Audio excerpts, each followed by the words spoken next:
host, Ryan Parmenter, and I'm joined by my fellow co-host, Colton Raffolo. How's it going? I'm doing good. What about you, Colton? I'm doing amazing. Getting ready to talk. All right, so for this first segment of two segments, this first one is MLB, the next one would be NFL. So today we're going to talk about Game 3 of the NLCS between the Dodgers and the Mets, which starts at 8:08 p.m. So who do you think is going to win this?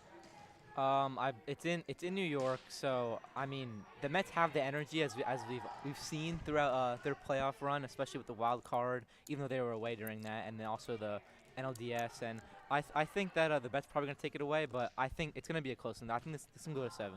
I mean, right? Yeah, I mean it probably will be, especially since not very good pitchers are pitching. Severino's starting for the Mets, and Buehler's starting for the Dodgers. And in this postseason so far, Buehler has a 10.80 ERA in 5 innings.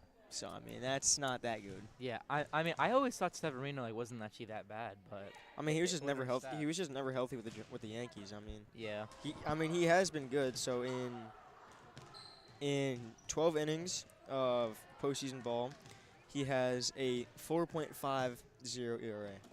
So I mean, For a starter, it's not like horrible, for but a like start, yeah, no, if we especially need in the playoffs. but for postseason, it's I mean It's in the postseason, it's not that bad, especially with limited innings and not everyone pitching a lot. But he does not have that many strikeouts, only 10 in 12 innings. So I mean, I don't know, like because with me, I think also looking at like the lineups and the offense, besides like the pitching, the Dodgers strike out a lot. they do. Shohei, I think, had what 2, maybe 3 strikeouts the other Yeah, night. Shohei, the big three of the Dodgers this postseason, Shohei, Freeman, and Betts have all struggled outside of Freeman. Even then, Freeman only has 1 RBI and has 0 home runs. So I mean, I think that also kind of goes towards the Mets. Like we haven't at least this series, we haven't seen like Lindor do anything crazy. It's been Vientos, it's been the other guys in the lineup. But I mean, yeah, Vientos. If the Mets win this NLCS, I mean, Vientos gets whatever he wants in New York for the rest of his life. I mean, 378 with 11 RBIs and 3 home runs in the postseason. I mean, that's ridiculous. I mean, it's incredible, but I hate to say it as a Yankees fan, but the Mets they're doing very good. It's surprising because I never thought, especially looking into like the regular season, I didn't actually think that they would like go this far. I think no one did. I mean, everyone expected, including me, for this to be a rebuild year. I mean, with Verlander and Scherzer off the team, getting traded, obviously, half their payroll wasn't even on their team. Actually, it was just on they were on other teams with, like I said, Verlander and Scherzer, and I believe Escobar was also under contract until this year, and he's now not on a team. Yeah. So, I mean, the Mets have had, a lot of disaster contracts in the Cohen era so far. I mean, right now, the only one that has been definitely a superb hit has been the Lindor contract. But, I mean, could you say that the Marte contract was good? I mean, because he's not playing at an elite level, but, I mean, he's playing at above average level. I mean, I don't know the exact numbers of his contract, but, I mean, I think at least in the CS, he's been doing good. I mean, he's been providing, I think, for a guy like him hitting in the 7, 8, 9 hole, I think he's actually been providing like his value. I mean, like in his spot, I think he's doing good. All right, so who do you think is gonna win this game tonight? This game, I'm probably gonna give it to the Mets because I think Sevy can get it done. I think that Vientos is probably. I don't think he's gonna struggle anymore because I think last night he struggled maybe a little bit, but I believe that they're probably gonna take it. I don't think it's gonna be too high scoring, honestly. I think there might be one big home run out of Lindor or Vientos, but I would say Mets probably going to win anywhere from like 5-2, 4-3, something like that. I mean, in my opinion, I think this is going to be a very high-scoring game.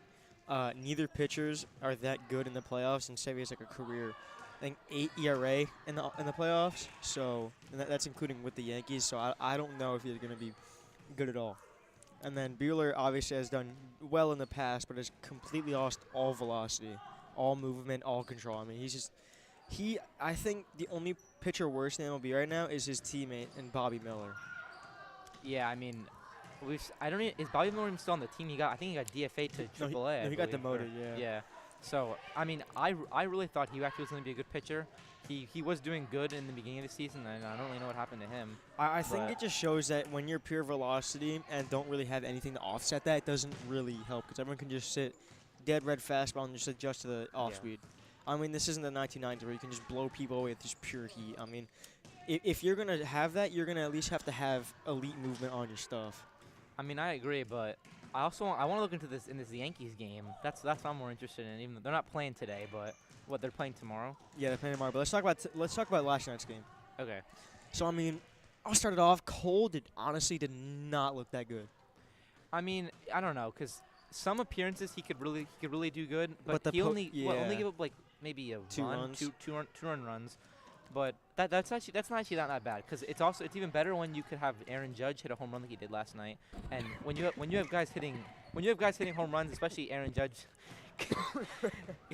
especially when you have guys like Aaron Judge, doing what he normally does instead of he struck out a bunch of times. He hasn't been doing a great postseason, but it's nice when you can have Stanton and Jazz and other guys like Rizzo. I love Rizzo. I think he's been doing amazing recently. I'm glad he's back in the lineup. Jazz hasn't really done anything this postseason so I know. far.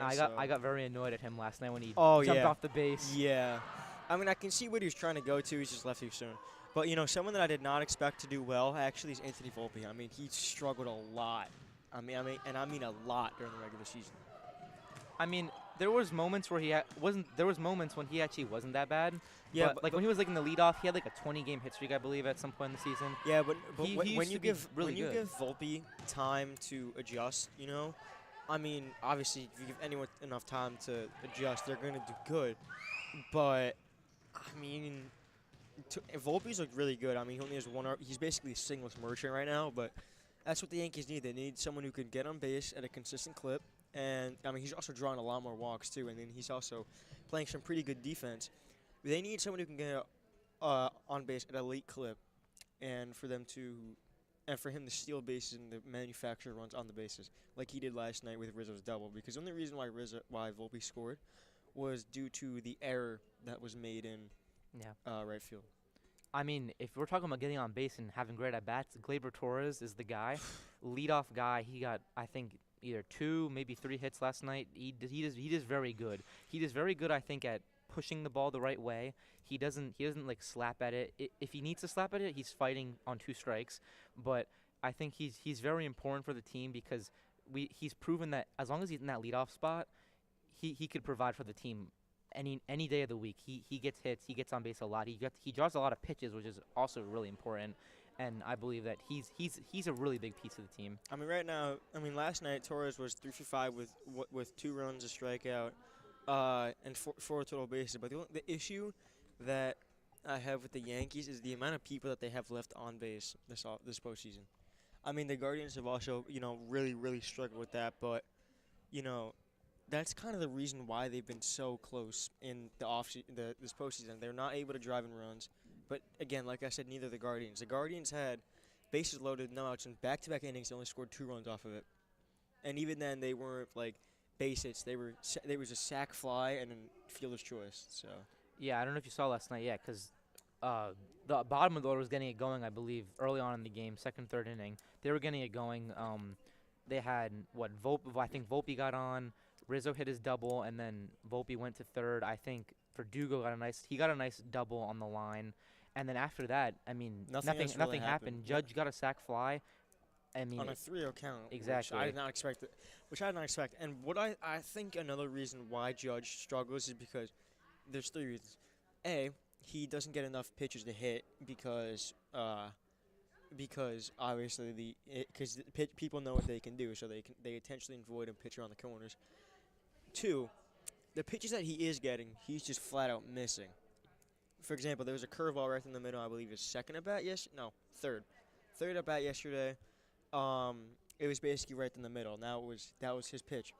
And then the third reason, I feel like he's trying it too hard. I feel like he's not trying to hit for contact. He's trying to hit for home runs. And when Judge does that, Judge really struggles. I mean, I feel like anyone would, but when you're someone that big and you're trying to hit for power instead of contact, like what he should be doing, and what he did during the regular season, you will get exploited because of his height. I mean, you can dot him up on the knees, you can dot him up on the letters because he's 6'7", and when he's in his batting stance, I believe he's 6'4" or 6'5".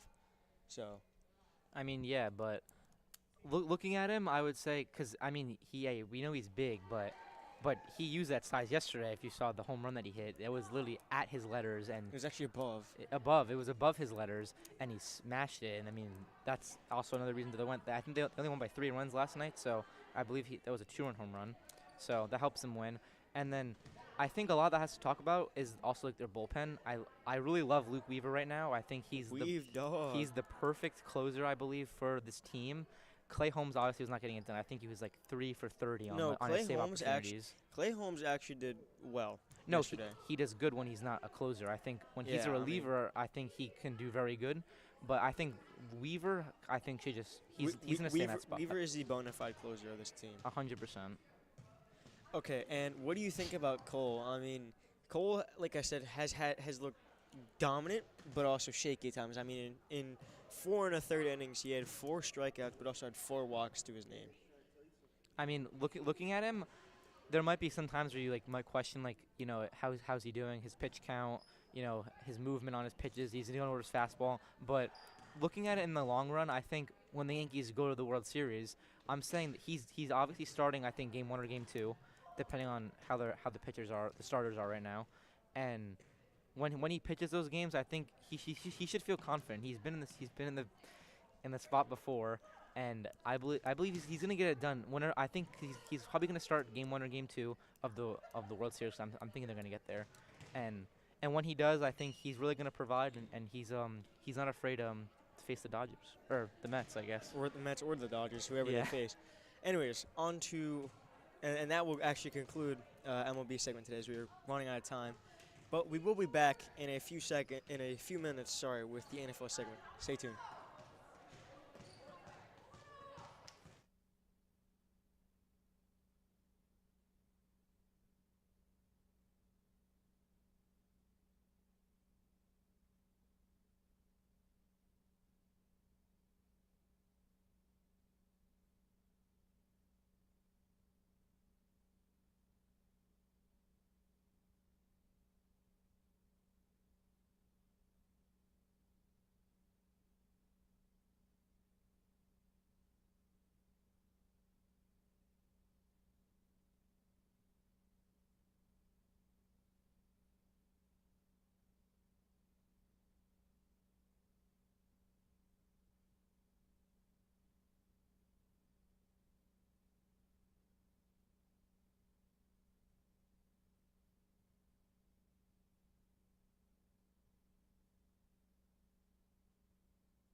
Ladies and gentlemen, welcome back to Union Catholic Livestream. We are here within the vault. I mean, listen, this is my first time on. Well, this week.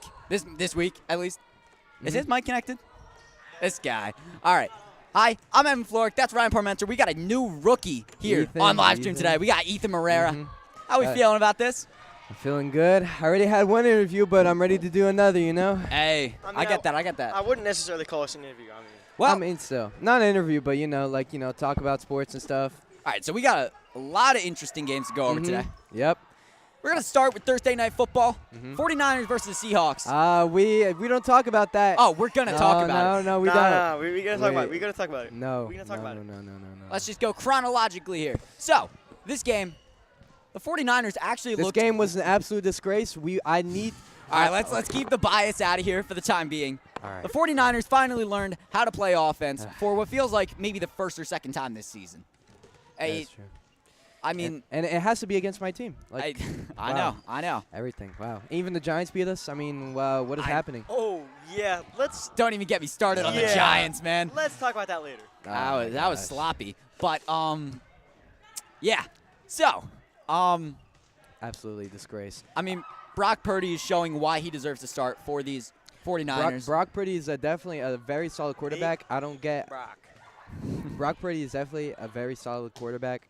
I don't get, I know that sometimes he gets a lot of hate or he's called, system and stuff. Right. No, of course. I mean, in all seriousness, though, he kind of is a system quarterback. I mean, but at the same time, but he's good. He's good. From what we've seen, yeah. He's definitely better than Jimmy Garoppolo, but I think another reason would attest to his talent is the fact that he was almost a UDFA. Right? Undrafted free agent, right? Yeah. For those at home who don't know, undrafted free agent means you were not selected in one of the 200-something picks. 256 picks, which he actually was. He was the very last pick. He was Mr. Irrelevant. Wow. There used to be a little award for getting Mr. Irrelevant. You got to go to Disney World. Yeah, you got to go to Disney World. No way. So teams started trying to trade down for the last pick. It was a whole situation that honestly kind of deserves its own episode. But Mr. Irrelevant right now really balling out. I mean, he's technically eligible for a $60 million per year contract. That is good. There is no physical way we give anyone gives Brock Purdy $60 million. For someone who got picked last, I mean, it's very solid. He's doing pretty well for himself right now. I mean, we're seeing without his major weapons, we've been without CMC all season, and we've been every weapon that the Niners have either underperformed like Brandon Ayuk, or they're being on and off the field like George Kittle. Yeah, George Kittle's very good. George Kittle's amazing when he's on the field. However, he hasn't been all season. I mean, he's been, this is really the only time this past game where he was, eligible to play. I mean, and even then he had a very, very good game. Right, of course. Can we talk about the Seahawks? I mean, the Seahawks didn't have a necessarily terrible game. We didn't. Okay, I will say this though: your right side of the offense, the Seahawks' right side of the offensive line is generally the worst in football. They might be. Well, because I mean, your right tackle has allowed 33 pressures, and the next closest is no. And your next closest is your right guard, who, get this, allowed 19 pressures. Wow. So the NFL leaders in pressures right now are on the right side of your offensive line, and that's a reason why Geno Smith probably threw 2 interceptions, because he does not have much time to throw, and he threw for a good amount of yards though. And I will say this, the Seahawks are lucky that. The Seahawks are very lucky that Kenneth Walker is a very elusive running back. Otherwise, the rushing game would be non-existent, as it basically was. Right. And we saw DK Metcalf really underperform. I mean, the guy had 3 catches? I mean, Ethan's not happy about that. Oh no, we don't want to hurt him too much. No, we don't. And we so definitely don't. We'll go from hurting one person here to another. Let's start on the Bengals-Giants game. This was a sloppy game. Really. I mean, Joe Burrow absolutely balling. We didn't see one. I don't think we saw one pass. Did we see one passing touchdown at all? No. Everyone. Daniel Jones, where is he at? Daniel Jones is, listen, when Daniel Jones is playing at home, he is something else. And by something else, I mean something bad. Terrible. He looks like Bobby from the corner store. I'd say oh my Patrick God. is better than him. Oh, man. I want Patrick Corner starting at my QB. I want Patrick Corner. Right. Life on the line. He's Yeah, not no, here with us. yeah. We should recruit him though. Yeah, no, but anyways, Giants defense, I will say this, very, very solid. They looked very solid, but that might be at the fault of the Bengals' downright horrendous offensive line. Oh my God, man! Don't even get me started.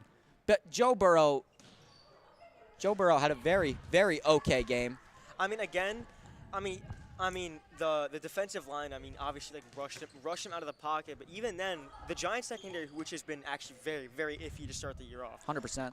Every time Burrow was flushed out of the pocket, it took him a good 3, 4, maybe even 5, maybe even the occasional 5 seconds to find someone open downfield. And even then, he usually threw it away. And or just took the sack. And very much keep in mind that we are talking about the Bengals offense, which really has looked, despite their shortcomings, they have looked absolutely amazing this season. It's just that it's either the Bengals' offensive line is that bad or the Giants' defense is just that good. Like, I don't know what else to say. It might be a little bit of both. I think it might be primarily the Giants because the Giants' defense actually held the number 1 offense, I believe, in the Minnesota Vikings to 21 points.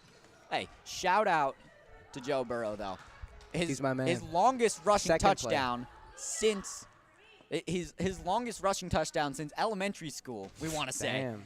It was like, what, 46, 47 yards? It was. Yeah. It was. And what I don't understand is the play calling is why are we blitzing on 3rd and 10? That's an amazing question. Why are we blitzing on 3rd and 10? He's gonna pass. He's not gonna run the ball. I don't see the point. So, in blitzing what do you think the Giants are going to do about this Daniel Jones situation? Okay, there's not a lot they can do. Okay, He's still bound under contract. Actually, no. There is a way that the Giants can do this, but I will explain something that will happen first. So, if you are a Giants fan, you will know that Andrew Thomas is out for the rest of the season. Who's a perennial top 5 left tackle. Right. He's out with the foot injury. And it's the same injury that made Najee Harris terrible. Hey, Najee Harris. You know what? I want to talk about that game next, but keep going. Anyways, like I said, it's the same injury that made Najee Harris terrible. So it might genuinely be career threatening. And with the way Jones's contract is structured, the Giants are able to have an out of Jones's contract at the end of this season. So they can cut him, no dead cap, because it's only $80 million guaranteed. But with Andrew Thomas out, I don't see the Giants starting Jones, because if Jones gets injured, which what he's been trying to do clearly, he keeps leading with his head, leading with his shoulders. He's trying to get injured. Okay, no. Let me explain.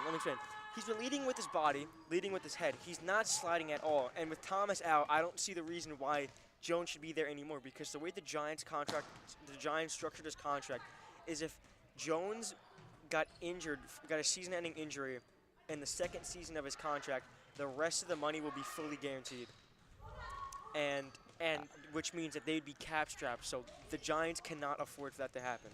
They cannot afford for their cap to be locked up by a guy named Daniel Jones. Listen. In my opinion, what I think the Giants are, I think they're a QB away, like a competent, average at best, average at best quarterback from being away contenders. The fact that the Giants have 2 wins and 4 losses without allowing more than 21 one of those points. wins against the Seahawks. Wow. It just shows. It either just shows you how good the defensive scheme is or how good that just entire defense is, or just maybe a mixture of both.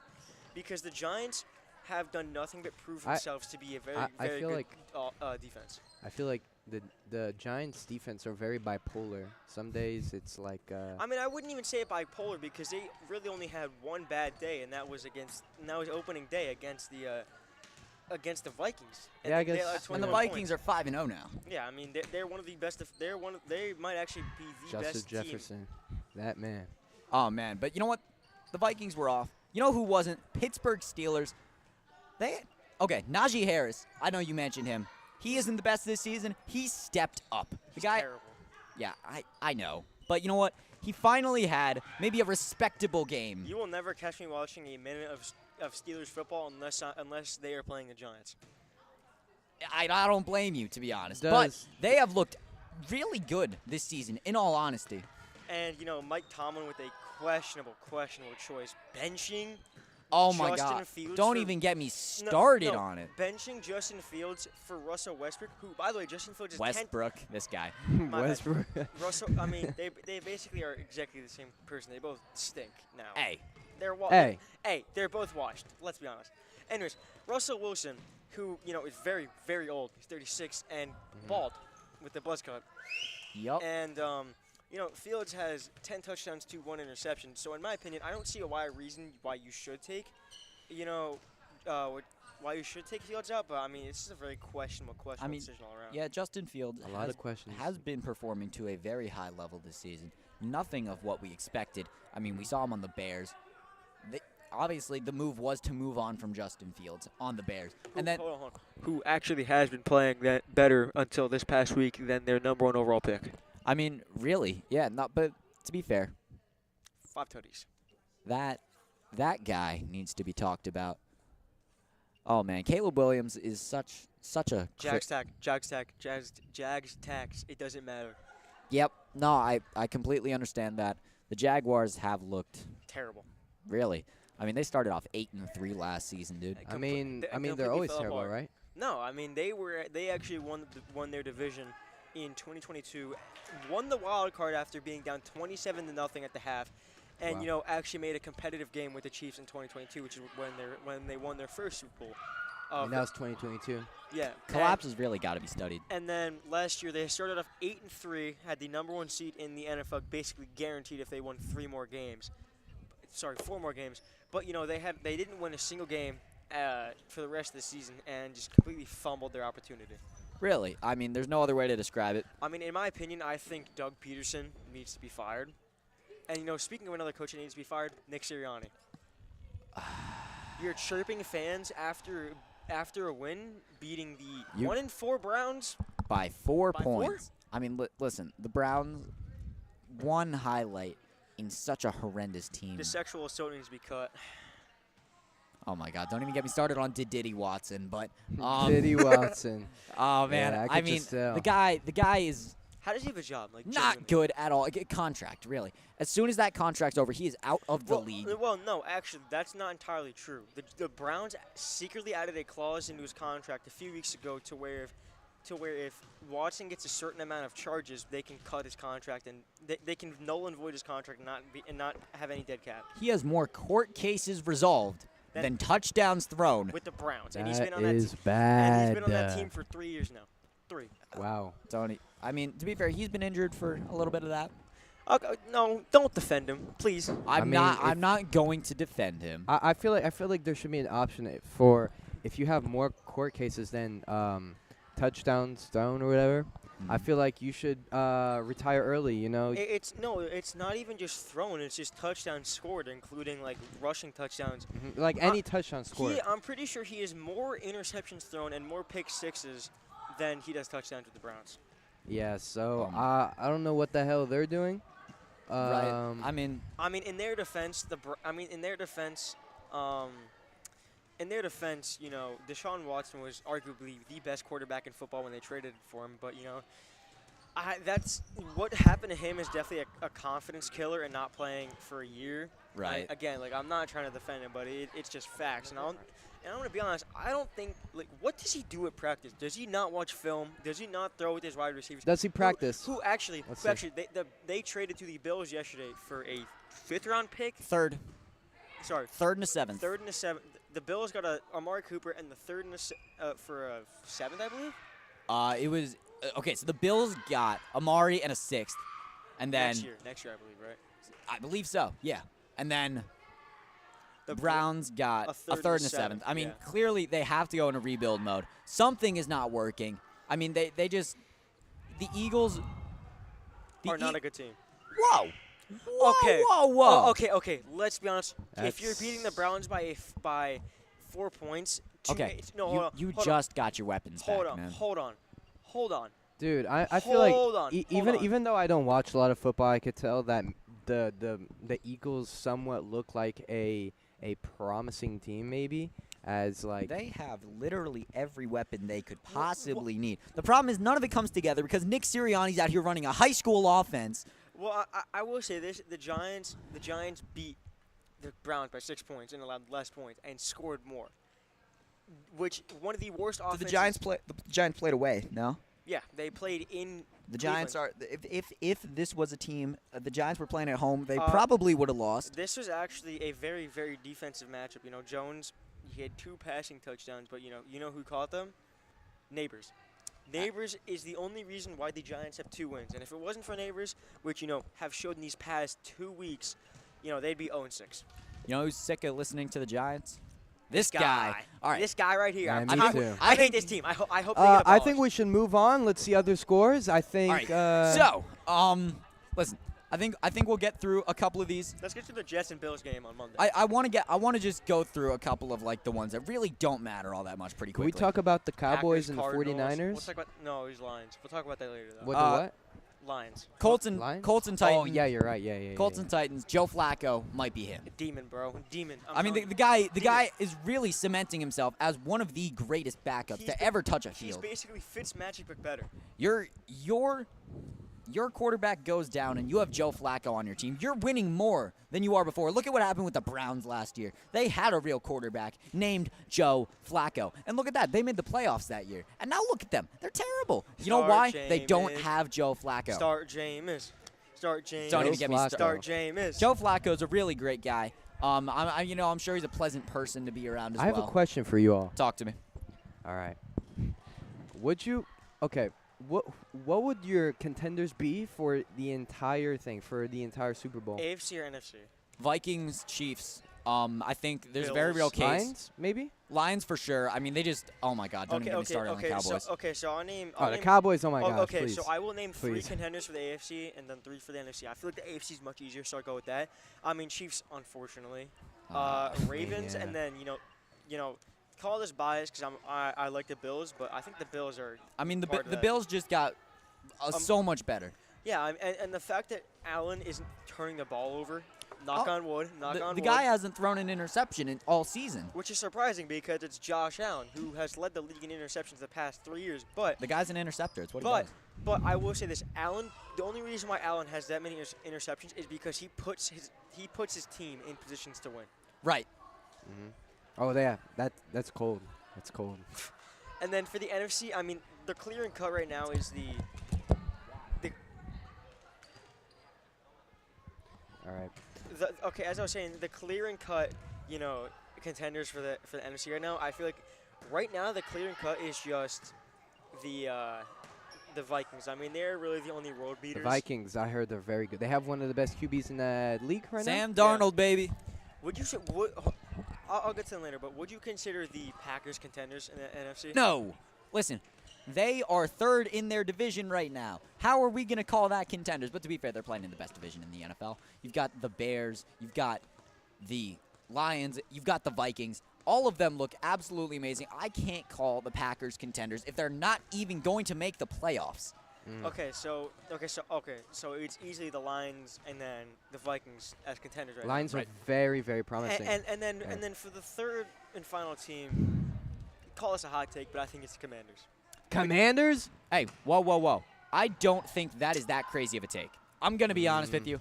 As a fan of the division, oh, man, Jaden Daniels has looked absolutely stunning, really. Only team I believe the only team that he has not scored a touchdown against was, of course, against my team. The guy went band for band with Jackson. With Lamar Jackson, who just won the MVP. Who, mind you, actually, he outplayed Lamar Jackson. It's a really stunning guy. So we actually have to wrap it up very soon because we have to get ready for senior night. Boys Whoa, soccer. senior night. Before we do that, let's go make fun of the Cowboys real quick.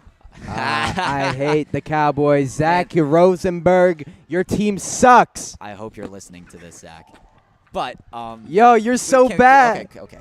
Yeah, Please quiet down. Please. Chill out. We don't want to hurt our audience's ears. No. Okay, listen. Do the Lions have too many weapons? Yes. Oh my God! They don't take the game seriously. You're up 30 points. You're trying to get the offensive line to score just to spite the refs who screwed you last year. Yo, bro. That was that's so funny. That was funny. Hold on. Do me a favor, please give the ball to Sam Laporta. Please, bro. Please. I traded for him, and he's done absolutely nothing. I need Gibbs to start getting more touchdowns. I know David Montgomery's having a great season. Please Please, Gibbs, get some rushing touchdowns, man. All right, thank you so much for watching. Thank you. We will be back with the beginning of senior night in just a Ooh. moment. Stay tuned. Go UC.